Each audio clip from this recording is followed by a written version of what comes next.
Welcome back, Flare community. I hope you're all well and having an incredible day as always. And in today's video, we're going to be covering the weekly news update, everything significant that's been happening on both the Songbird and the Flare network.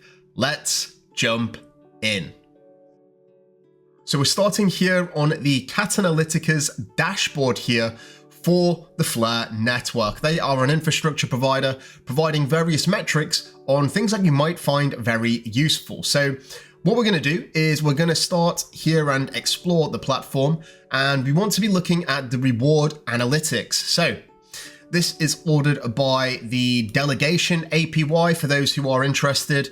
We've got Honest Systems, we've got FTSO Best, we've got Resonance, and we've got a Flare Bus in addition to Comfy Nodes as well. These are the top performing data providers for the Flare network, with Delegation APYs hovering between 8.69 and down to 7.1 for those that are in the top 5. But it's also important to note that this score is not just anything. You want to also consider the reputation of the signal provider, and you also want to support those signal providers that are providing value to the network. So definitely consider that when you are interacting with the Flare network and delegating your WFLR. Okay, right, the biggest news, I'm sure you will agree, is this big unlock of 15 million FXRP, which is now available through the FAsset protocol, although maybe not for long, because this cap has been reached very fast. In fact, it's not reached just yet. Here we are on the dashboard. Let me just give it a quick refresh. You can still see that there are some lots left, just under 1 million. So a good chunk of the 15 million supply increase has been reached. And this was actually different from the last week, because that was obviously split between 2 time zones. Now, this has been running or opened for quite a few hours now, I believe over 6 hours, which does span multiple time zones. So I think they've realized that the demand is to such that it's going to span all across the world, no matter where you are. You know, previously, a lot of people were complaining that they couldn't get this FAsset system working for themselves because the cap had already been reached. That doesn't seem the issue anymore. And yeah, it looks like it is going to fill within the first day, which is incredible. It does show that strong demand for FAssets, specifically FXRP, and that's probably because there are many yield-bearing opportunities, as you can see down here. If you do want to follow along with how the progress is for FAssets specifically, you can do so by checking out this Dune dashboard. So we can see here that these are the cap increases.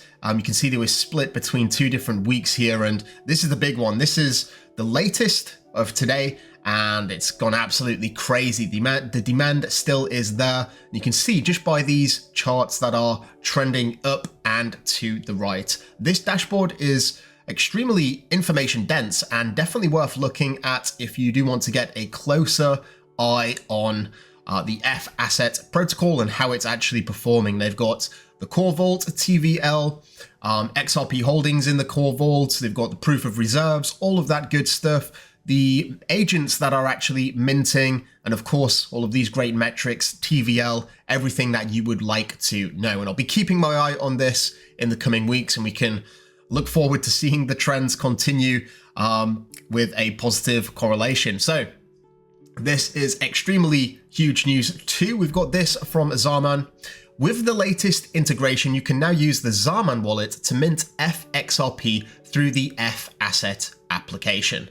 This is only the beginning, and of course we do know more about that, and I'll talk about it in a second. But for those of you who may not be from the XRP community, the Xaman wallet is without a doubt the most popular wallet on the XRP ledger, and this has just opened the door to many users that may want to start interacting with the Flare network. And we're going to see this become a lot easier as they abstract more of the complexities that are associated with participating and earning yield on other chains, right? I'm going to talk about that a little bit more right now, because I did just put out a video talking about this, the Xaman upgrade FXRP minting unlocked. So this was a post from last week, and we have a Visa Wind here talking about one-click style way to earn XRP yield directly in the Xaman wallet.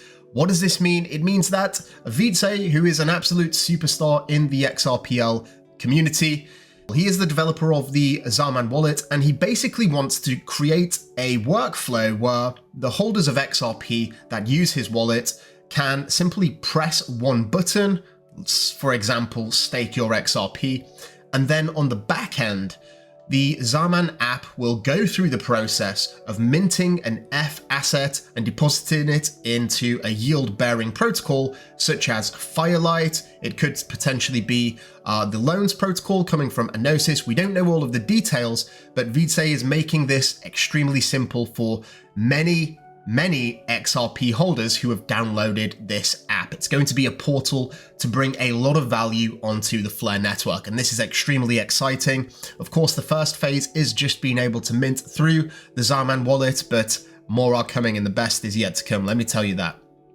So, you have just minted your XRP. Well, what do you do with it now? Like I mentioned earlier, there are many different opportunities on the Flare network to earn a yield. You've got Enosys, you've got BlazeSwap, you've got Kinetic, you've got SparkDex AI, and Flamix too. So that's just skimming the surface because many of these applications have various ways that you can actually earn a yield. Of course, with more risks comes more reward, but this is where the opportunity is right now. The Flare team are heavily incentivizing participation in providing liquidity, specifically with FXRP. You know, it's more than just a asset that you just mint onto the Flare network and forget about. You can actually use it, and with this bolster of rewards coming from Flare in the form of RFLR, which is reward Flare, these are where the opportunities lie, and you do want to pay attention to them.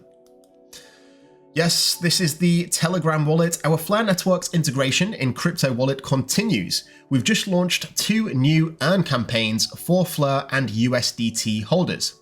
Flare users can get up to 25% APY paid daily with compounding interest, while USDT holders can join the second campaign and earn up to 40% APR. So just a heads up, you know, I personally think that there are better opportunities over on the Flare network by participating in DeFi, but hey, that's just me.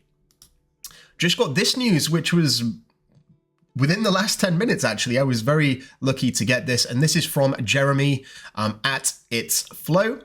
And after intense testing, he says, Flare Networks has finally launched FXRP, and it has blown his expectations out of the water so far. Over 32 million FXRP minted. The minting caps keep getting filled as soon as possible. And of course, there is the ecosystem support from all of the dApps that we all know and love. And you can just see this chart here. It is absolutely incredible participation from the community. And I can just see this trend continuing long into the future. There is this report from Messari, and this is just one diagram, but it's a very extensive report that I am going to be breaking down. As you can see, it was posted just 1 hour ago, and I'll probably make a dedicated video breaking down all of this, but if you do want to get ahead of the curve, you can find this with a link in the description to this report. I'm looking forward to jumping into it. I haven't had a good look at it yet. I've sort of just skimmed it, but yeah, it looks pretty information dense, and yeah, I expect a video from that in the very near future. And if that isn't a reason to subscribe, then I don't know what is. Feel free to like, subscribe, all of that good stuff, so you never miss an upcoming video. Right, here we go. So last week, or earlier in this week actually, we did see a huge tumble in the market related to Trump tariffs, all of that fiasco.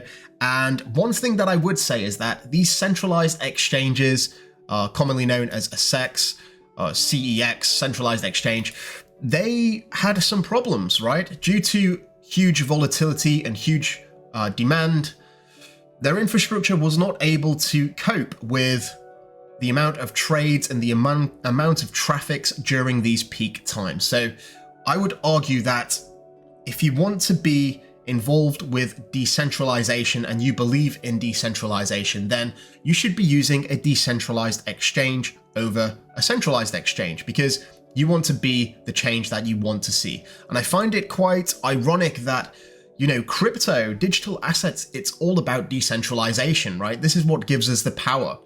And for people to use centralized exchanges puts the control in the centralized exchanges. And some have been known to do dodgy things. You've got the collapse of cryptocurrency exchanges like FTX. If you want to be in control of your assets, hold them in your own wallet and use an exchange where your trust is in the code, not on the centralized entity that is running the exchange, right? So I would always recommend using a decentralized exchange. And if you do participate in providing liquidity on the Flare network or trading on the Flare network, then you're contributing to these metrics that developers look for when they're analyzing which chains are up and coming, which chains they want to deploy their applications on. So it's sort of a flywheel effect where you provide support and use the network, and that brings in more developers, which creates more dApps, which brings more users and more activity, and it just keeps going around and around. Right, this was absolutely huge news from Enosys here. They've launched their highly anticipated APY cloud. It's now live on the Songbird network, and the next steps will be to launch on the Flare network. And I'm sure that they're keeping a close eye on the analytics of this protocol to see if it's working and it's watertight before they launch it on Flare. But just to give you a heads up and a high level overview, you can see it collects fees from multiple different sources, and it's basically a fee aggregator. Enosys has many different platforms. We've got the decentralized exchange, we've got the upcoming loans platform, all of that good stuff, including many more, and they all take a small fee, right? And what happens is these fees go into a pool, which is the APY cloud. And if you're holding one of their governance tokens on Songbird, it's XFi and SFIN. On the Flare network, it's Apsis and Helion. You are able to stake that in an exchange for the rewards. And these come in very regularly. And you can see it's actually through multiple different assets. And this is what I really like about it. This is a screenshot from myself on the first claim on the Songbird network, and you get many different assets. So it's almost like a diversified income stream.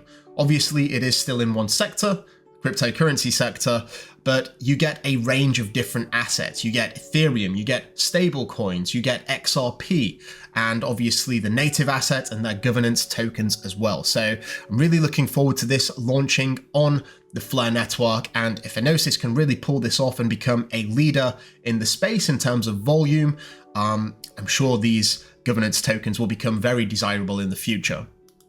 Okay, moving on. So again, this is to do with providing liquidity. Market go up, market go down. I always harvest the volatility and earn fees by providing liquidity, right? So when we see these sharp decreases and increases in price, that means a lot of volume is running through these decentralized exchanges. And if you are a liquidity provider, you get to share and take a cut out of them fees. I believe the average rate is 0.3%, if I'm not mistaken, through many of the different protocols. So definitely worth considering. And moving on, we are on xHaven here. We scroll down to the trending collections of the week. In the top spot, we have Block Bonez in second place, this Block Bonez traits. In third place, we have the Loyalties collection from Enosys on Songbird. Back to Flare, we have the Block Bonez trait crates, and in fifth place, we have the Yoru collection. Yeah, big things are coming for Block Bonez. As you know, we have the increase on the rarity-based rewards, which go up every single month, and I'm going to be talking about that in a second. But before we do, we're talking about digital dynamics. This is a strong focus for me moving forward, something that I've built from scratch. And yes, I have this diagram here that I probably will be updating soon, because a lot of people think that the royalty NFT just accrues royalties from every single collection that Digital Dynamics launches, but it's much more than that. I revealed very recently that it's also to do with the sales of any NFT launched by Digital Dynamics. 40% of the sales, that's the base layers, that's the trait, all feed into this royalty vault, in addition to 40% of the royalties from every collection. Now, if that wasn't enough, I've got some things on the horizon for the Digital Dynamics family, and yeah, you may want to start accumulating dynamics, and you can do that. The best way that you can do it is simply by holding one of the NFTs. If you're holding a fully fused NFT, you get to claim every single month, and it's based on the amount of fully fused NFTs within the collection. The fewer fully fused NFTs, the higher the rewards. So if you are looking, you can find the collections and all of the statistics on the Digital Dynamics websites. That's digitaldynamics.co.uk. Right, Block Bonez fam, yes, next month we give away 1.1 million FLR to our holders within a single month. All you got to do is hold a fully fused NFT, and of course, the rarity-based rewards are rewards based on rarity. The rarer your NFT, the more you will get paid. You can claim in FLR, you can claim in Bonez, the native asset of the Bonez ecosystem, you can claim in dynamics or even a stable coin. It's up to you. We all believe in the power of choice. So yeah, something to note, the next snapshot is somewhere close around the next flare drop date, which I believe is in a couple of weeks or so. So be prepared for that. Okay, right, we're going to wrap up here with just one piece of advice. If anyone offers to assist you via a DM, which is a direct message on any DApp, for any network, via any social platform, just assume that they are scammers trying to steal your funds. Whether they message you here on X, whether they comment underneath your comment on YouTube, whether they're on Discord, whether they're on Telegram. If they're trying to take the conversation to a direct message, that's so that they can do so in private and they can access you or manipulate you to get your secret phrase. A private key should remain private. A secret phrase should remain secret. No matter what you call it, these two things are the exact same. Their access to your account. And if someone has access to your account, they have control over your account and they can remove the funds from your account. So if you just follow this simple rule, you will avoid the most common way funds are stolen in crypto. Right. So with that out of the way, I would like to thank you all so much for watching. Do have yourself an incredible weekend. Enjoy the rest of your day. Don't forget to like and subscribe if you haven't already. And until next time, I'm out. Mission Control, we have liftoff.